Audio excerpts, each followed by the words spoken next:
بسم الله الرحمن الرحيم اهدنا الصراط المستقيم صدق الله المولانا العظيم وصدق رسوله النبي الكريم قال النبي صلى الله عليه وسلم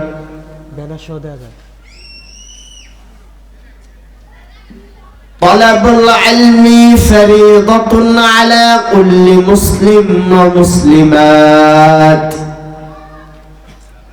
أو كما قال عليه الصلاة والسلام إن الله وملائكته يصلون على النبي يا أيها الذين آمنوا صلوا عليه وسلموا تسليما اللهم صل على سيدنا مولانا محمد وعلى آل سيدنا مولانا محمد اللهم صل على مولانا محمد وعلى آل سيدنا مولانا محمد باري باري قرار মান এবারে তো তোমার না বাড়ি বাড়ি করহর মান এবারে তো তোমার না আসল বাড়ি গরস্থানে মাটি হবে বিছানা আল্লাহুম্মা সাল্লি আলা মাওলানা মুহাম্মদ ওয়া আলা আলি সাইয়্যিদিনা মাওলানা মুহাম্মদ আল্লাহুম্মা সাল্লি আলা সাইয়্যিদিনা মাওলানা মুহাম্মদ ওয়া আলা সাইয়্যিদিনা মাওলানা মুহাম্মদ কাদরে মন কি ভাবিয়া আসেন নবীজি শুয়ে মদিনায় কাদরে মন কি ভাবিয়া আসেন নবীজি শুয়ে সোনার মদিনায় তাহারে যদি দেখতে চাউর মন দুরুদ পালা অন্তরে আল্লাহুম্মা সাল্লি আলা মাওলানা মুহাম্মদ ওয়া আলা আলি সাইয়্যিদিনা মাওলানা মুহাম্মদ লা ইলাহা ইল্লাল্লাহ লা ইলাহা ইল্লাল্লাহ লা ইলাহা ইল্লাল্লাহ মুহাম্মদ রাসূলুল্লাহ লা ইলাহা ইল্লাল্লাহ লা ইলাহা ইল্লাল্লাহ লা ইলাহা